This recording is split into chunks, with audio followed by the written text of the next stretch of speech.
Buenos días. Y retomamos nuestro tema. La otra vez hablábamos de la concepción del tiempo que es propia del pueblo de Israel. Y eso es importante, como veíamos, porque ellos viven su historia siempre con la conciencia de las intervenciones anteriores de Dios. Su historia no es una simple cronología, sino una reflexión teológica de los tiempos en que vive. Hablando de escatología, una de las cosas que notamos en la Biblia, especialmente el Antiguo Testamento, es que se trata de una escatología comunitaria. No es que no existe una escatología individual, pero la gran énfasis es sobre la escatología comunitaria. Uno se pregunta quizás, pero ¿cómo es eso? Que ¿no será que cada justo tiene que ser juzgado? Hay que ver un poco la manera en que Israel se concibe a sí misma como nación. Israel se considera el pueblo escogido por Dios. Dios se relaciona con el pueblo. Dios guía el pueblo a través del desierto. Todos tienen acceso a la tienda en el desierto donde se guarda el arca de la alianza.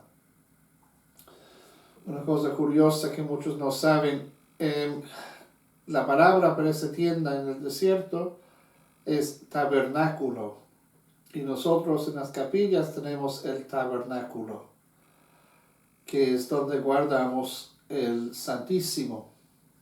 O sea, la misma idea, lugar de encuentro con la presencia de Dios. Asimismo, si ustedes se fijan en los templos antiguos, en los modernos no se suele observar tanto, pero el tabernáculo es forrado por dentro con tela para evocar esa tienda en el desierto donde se guardaba el arca de la alianza. Pues bien, la conciencia de Israel es de una relación sumamente comunitaria con Dios. Ciertamente tiene sus sacerdotes, pero sus sacerdotes en el templo ejercen su ministerio en nombre del pueblo. No se trata de un Dios que se relaciona solamente con unos individuos, más bien con la comunidad.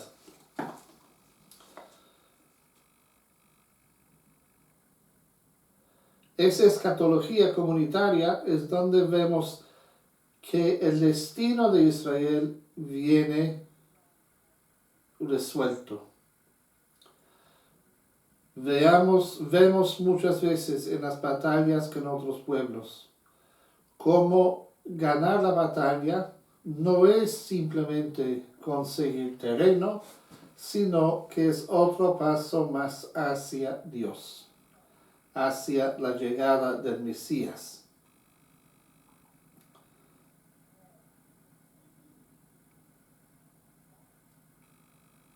También vemos que tenemos el concepto de la nueva alianza. Y esa nueva alianza ya comienza a extenderse a otros pueblos. Se trata de promesa. La nueva alianza comunica una promesa. Y eso tiene que ver con la visión histórica de que hablábamos.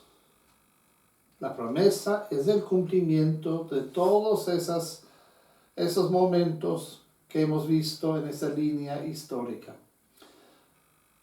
Si nosotros nos pusiéramos a leer la Biblia como que fuera un libro, que no es un libro, es una biblioteca, y no es ni aconsejable leer la Biblia como que fuera un libro, pero igual, lo que vamos a ver es que hay una serie de alianzas. Cada alianza viene con su promesa y su cumplimiento. Pero sería un gran error considerar que hay muchas alianzas. Es siempre la misma alianza que viene no solamente renovada, sino reconstituida. Y esa alianza dirige al pueblo hacia la promesa en el futuro, su cumplimiento. Y ese cumplimiento últimamente tiene un elemento universal y cósmico. No es en su última instancia solamente la salvación de Israel, sino de todos los pueblos que habrán llegado a creer en Yahvé. Otro elemento de la escatología que vemos en el Antiguo Testamento es la escatología mesiánica. Cuando el Antiguo Testamento habla de los últimos tiempos, eso no se distingue a cuando se habla de los tiempos mesiánicos, porque la era del Mesías es la era escatológica. Con la llegada del Mesías se llega al cumplimiento de todas las promesas. Esa fue una de las cosas que vemos con Jesús, que Jesús te muestra claramente por sus hechos, por los milagros, por su relación con Dios, que es el Mesías. Pero vemos que cierta gente buscaba el cumplimiento de ciertas cosas. Tomamos el ejemplo de Judas Iscariota, más probable un celota. Los celotas que querían liberar a Israel de los romanos por medio de una insurrección armada. Cuando Jesús entra en Jerusalén, aclamado por el pueblo, proclamado rey, entre comillas, todo parece listo para llamar al pueblo para que surja contra los romanos. Pero Jesús no hace eso, esa no es su misión. Su misión es entregarse hasta la cruz para morir y luego resucitar. Y muchos no captaban eso. Vemos en la figura de Judas que hasta lo entrega a los romanos. Judas más probable se sentía defraudado porque Judas buscaba la liberación de su pueblo. El Antiguo Testamento elabora una escatología que es histórico-mesiánico. Es una escatología histórica porque comienza desde los principios, se reafirma en cada momento, y es mesiánico porque se dirige hacia el futuro cuando llegará el Mesías. Y la llegada del Mesías significa el establecimiento de una nueva relación con Dios, la nueva alianza. Esa es la meta de la escatología hebrea. No piensan los judíos en los detalles de cómo será la vida del más allá, porque la consumación de todas las cosas no es otra cosa sino Dios mismo. Así que vemos ese aspecto histórico, mesiánico de la escatología de los judíos. Pero también encontramos una escatología mundana, terrena. La Biblia desconoce la distinción entre tiempo y eternidad. No tiene una visión filosófica del tiempo considerado en sí mismo. Si tú tienes que escribir un trabajo sobre el tiempo, piensa en un momento, cosa escribiría. San Agustín se puso ese mismo desafío y dice, en pocas palabras, estoy resumiendo, si me preguntan qué es el tiempo, lo sé, pero no sé cómo describirlo. El tiempo no es tan fácil. O sea, algo que manejamos todo el tiempo resulta ser bastante complicado cuando llega la hora de describir. Y los judíos, que no era un pueblo filosófico, era un pueblo sumamente teológico, se entendía teológicamente como relación íntima con Dios, pero no filosófico en el sentido de una reflexión racional sobre el ser. El tiempo, como hemos visto, es compuesto por los hechos que han pasado, la serie de actos salvíficos que Dios ha obrado en favor de su pueblo Israel. Por eso, la escatología es sumamente mundana, terrena, no está más allá del tiempo, forma parte de él.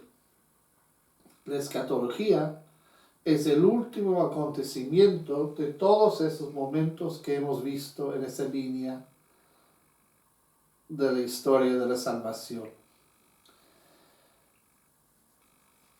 Es interesante esto porque Israel, con esa visión, concretiza su autocomprensión de ser pueblo de Dios.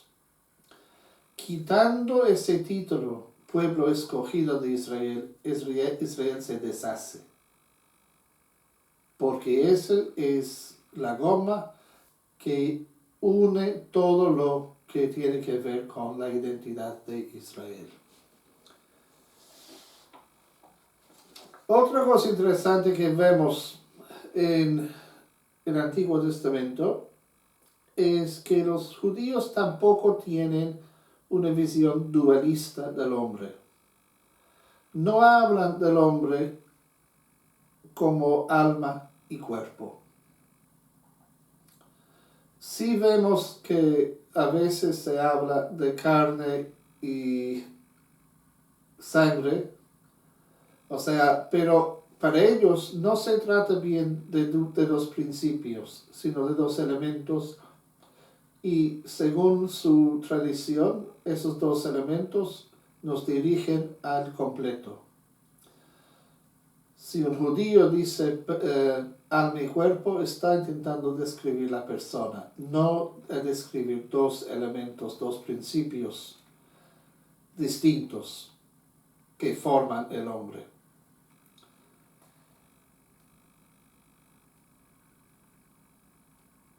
Una cosa interesante de ese aspecto mundano de la escatología es que el Antiguo Testamento no habla de pasar a otro mundo espiritual. La escatología, el escatón, está en continuidad con este mundo actual. Se trata de un nuevo mundo, una nueva creación operada por Dios, pero que no se opone a esta vida como la materia al espíritu. Esto explica por qué en el Antiguo Testamento se habla de la escatología en términos concretos tomados del mundo actual. Pero ojo, no es una simple prolongación de esta vida, porque esta vida de que habla la escatología del Antiguo Testamento será el cumplimiento de las promesas.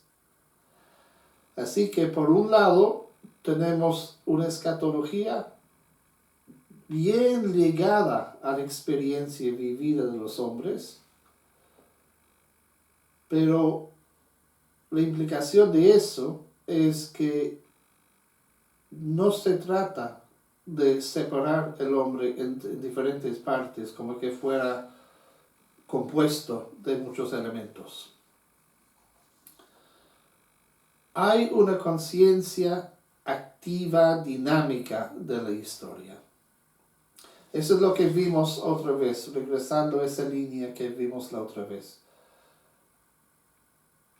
Siempre está actuando Dios, siempre. Ciertamente hay momentos más notables, pero el buen judío sabía que Dios actuaba en cada momento.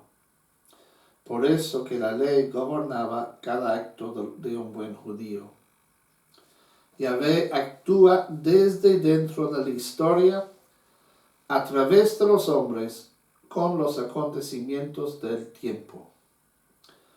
Ahí vemos algo muy interesante, que aquí se afirma que Dios actúa a través de los hombres. Una cosa que vemos continuamente en esa larga historia del pueblo de Israel con su Dios es la falibilidad de los hombres. Tomamos el ejemplo de los reyes de Israel.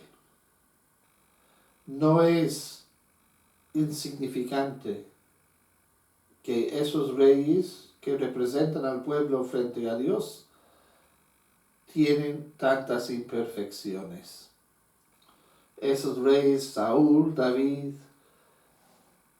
Salomón, esas personas son colocadas frente a nosotros precisamente para que veamos su imperfección. Y el hecho de que Dios no es infiel a su alianza, no obstante la infidelidad de los hombres, el Dios Yahvé es siempre fiel. El hombre es infiel, Dios es siempre fiel. Y no obstante la falibilidad y las imperfecciones del hombre, Dios logra sus designios. El plan de Dios es supremo y el plan de Dios se realizará.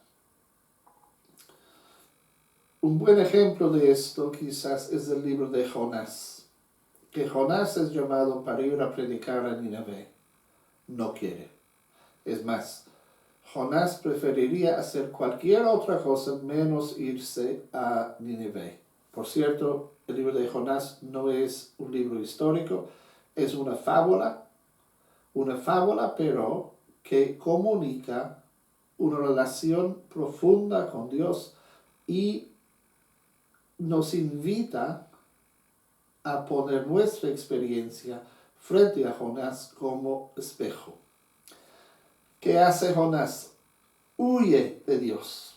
Sube en un barco. Fíjense, subir en un barco para un judío no es cosa pequeña. Los judíos temían mucho al mar.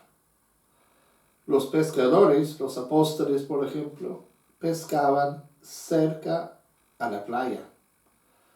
No salían mar adentro para pescar, porque los judíos tenían una cosa clara en su mente acerca del mar, que era poblado por monstruos y poderes muy fuertes. Muchas veces en los salmos encontramos frases como monstruos marinos y las cosas que viven en el mar. El mar era un lugar misterioso que causaba miedo para los judíos.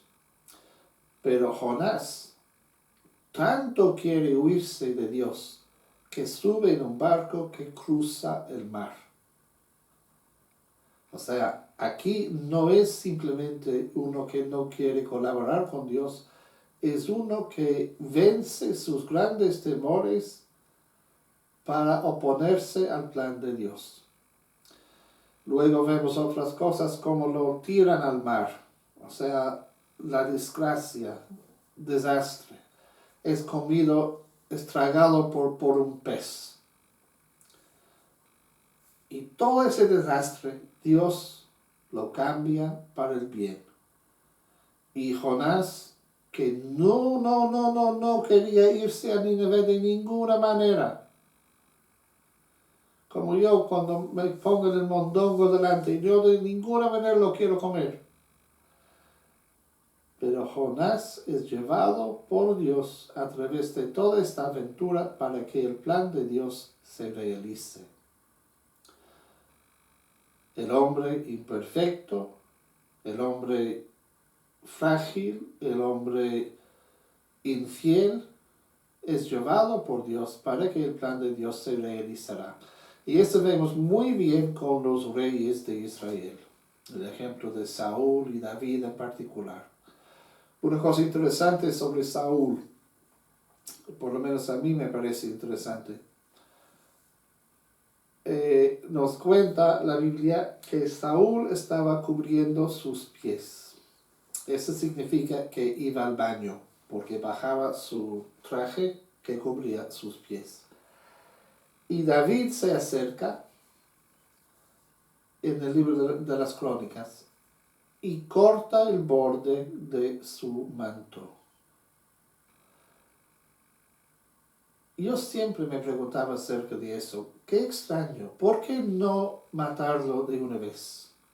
¿Y por qué Saúl estaba tan molesto porque se le habían cortado el borde del manto? En el mundo antiguo, el borde del manto es signo del poder de uno. Es signo de la autoridad que tiene uno. Cortar el borde del manto de Saúl, de parte de David, demuestra que la autoridad de Saúl ya no vale. Ya David está tomando la autoridad de Saúl. Es eso que significa ese pequeño gesto. Y eso llega a ser importante también en el Nuevo Testamento cuando vemos la mujer con hemorragia que se acerca en medio de mucha gente, mucha muchedumbre. Se acerca a Jesús y toca el borde de su manto y se le para la hemorragia. Yo siempre pensaba que ella ha tocado el borde del manto porque con tanta gente no alcanzaba a tocar más.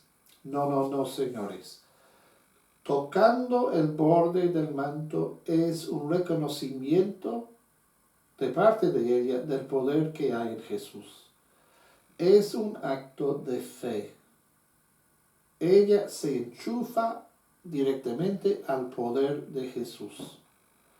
Los demás alrededor de Jesús están quejerando, están hablando, gritando, escuchando, muchas cosas, empujándose mutuamente. Ella, en cambio, va directamente a la fuente del poder de Jesús, simbolizada en el borde de su manto.